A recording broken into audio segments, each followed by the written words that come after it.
The West End community of High Point has changed drastically since the drug market initiative. Now you go through, you see kids out playing, you see people walking the street. Everything is thriving. We have to remember, in law enforcement, we have to remember our goal is not to see how many arrests we can make. The goal is to create a safer community or help be a part of creating a safer community. And if we remember that that's the goal, we're going to be far more successful. I came to High Point in 1992 as the minister at English Road Baptist Church. It took me just about 3 days to figure out that the West End community was very, very, very troubled with incredible amounts of drug trafficking, prostitution, all the vice that goes with it. Johns swarming the place in their cars, picking up girls, people coming in picking up dope. It was somebody on every corner, whether it was a drug dealer, a hooker, somebody selling, dealing, a violent act was going down. You really kind of cringed and, went through real fast. In 2003, when I became the chief here, one of the first things I noticed was the almost 100% correlation between our open-air drug markets and our street-level robberies. I had been trying to get people to do the drug market initiative, and everybody just fell down laughing when I said, I think we can do something about drug markets. High Point didn't fall down laughing. David's thought process, which was extraordinary, is that instead of focusing on the offenders and the drug sellers, that we focus on the market. If the market went away, that all the disorder that surrounded the market would go away. The other big innovation here was realizing what it was going to take to get these communities to take a strong community stand against the drug dealing. The biggest problem was trust. They didn't trust us. And they had lost faith in our ability to impact the problem, so they quit calling. What we found is that we had to bridge the racial gap there. There was some mistrust that in times past the police had failed us. In the black community or in the minority community, it appeared at the particular times that the law was being enforced greater in one section of the community than it was in the other. They thought that they were being picked on, is the word that they use, being picked on because of my color. Because of historical baggage between law enforcement and these very communities, oftentimes we don't partner the way we should. They sometimes think that we're just as bad as the problem they're experiencing. We had a meeting here at the church. We invited Chief Jim Faley. And one of the first things out of his mouth is he says, you know what? We have let you down. We have had some problems in the past, and we have failed you. I watched as certain members of the community that had been very vocal, very upset, were suddenly completely disarmed.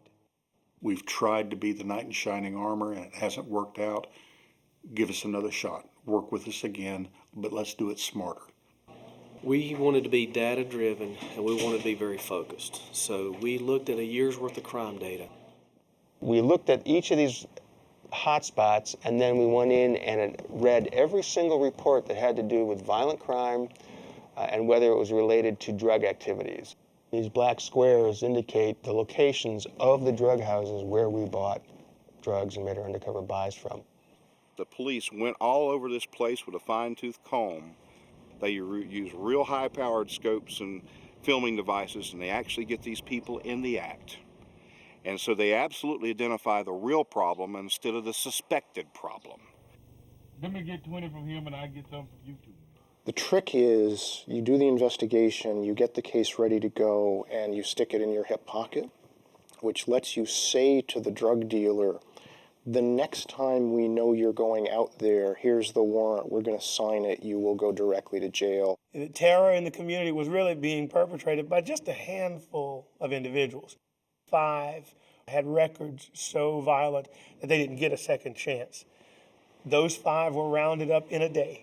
Then we began to go out and notify the other offenders in the community that they were going to give a second chance to and invite them to the call-in. The call-ins that we host here in High Point for the offenders involved in the drug market is a cooperative effort. We, along with the police department, give them a letter that invites them to the High Point Police Department to talk to them and let them know that we know what they're doing and to give them an alternative. We visited them, their families, their mothers, their aunts, their significant others, whomever it was. We visited and said, you must encourage this person to come to this meeting. So part of the theory here was that the most important thing that could be done was to get dealers' family members and then their larger community to say really, really, really clearly, no. This is something new to some of you guys. You never really had the community to say enough is enough. The purpose of this meeting is twofold. First, to let you know that overt drug dealing and violent crime associated with it, for you, is finished as of tonight. Second, is to give you official notice that if you continue, we will do everything possible, my partners and I, to prosecute you in state or federal court, depending on where you can receive the most time. They were letting us know about what the consequences would be if we didn't get out of the gang, if we stayed in, and we keep doing what we were doing, getting in trouble and everything. The call-in, it made it more concrete, you know? It was like, yeah, I knew I had time, but whenever they actually added up and showed me exactly what I was looking at, it was the most frightening thing I had ever seen. We're not here just to lock people up. We're offering them an alternative way of life. Tonight I have about 15 guys that are here from my church who are part of a mentoring committee, and they'll be able to help you to make some better decisions. All you need to do is ask them for the help. But by the time they left the police station that night, they had taken that message back to the neighborhood and it had spread. And so everybody knew something had taken place, and the neighborhood immediately quieted down. We were watching very carefully if we had any displacement where individuals would move to other places, and we had none of that. And I can tell you since May 18, 2004, we have not had anybody standing on these street corners selling drugs. There are no intimidating looks. There's no gunfire going off. This community has changed dramatically because the citizens and the police came together to work together. Our neighborhoods, our parks, our playgrounds, our downtown business area, shopping centers are all much safer now because of our strategy. And we've looked now over a 4-year period and see a sustained 30% decline in crime. This has been striking in the sense of having that, what appears to be a long-term impact. What really is pleasing to me is I didn't have to put any additional officers in that neighborhood. Reducing the amount of crime allowed the beat officers to be able to handle it, like most of the other healthy neighborhoods. Since the Drug Market Initiative, the relationship between the police department and the residents of West End has changed dramatically. They're not just someone who comes in when it's something, negative going on in the community. It's miraculous. The repair has been possible with our relationship with the community. The same people who were throwing rocks at you a month or a year before are now inviting you to dinner in their homes and baking cookies for your officers. My granddaughter sees positive things now. She don't see negative things anymore. When she goes outside to play now, she sees other kids laughing, going to the park, and you see people walking the streets, having a good time. It didn't used to be like that, but now she can go outside and have a good time. The Department of Justice has been very central to all of this. And then in particular, several years ago, the Bureau of Justice Assistance started what it calls the Drug Market Intervention Program and helped 9 jurisdictions per year, so 18 altogether, learn how to do this. The Bureau of Justice Assistance has developed a training program that's based on a 9-step process.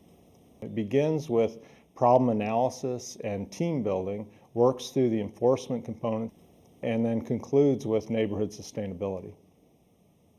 Unfortunately, I, like many in my profession, believe that arrest and tactics of that sort, but arrests being a tool. For a long time, I believed that was about the only tool we had. And it's certainly not. There's a whole toolbox out there waiting to be picked up.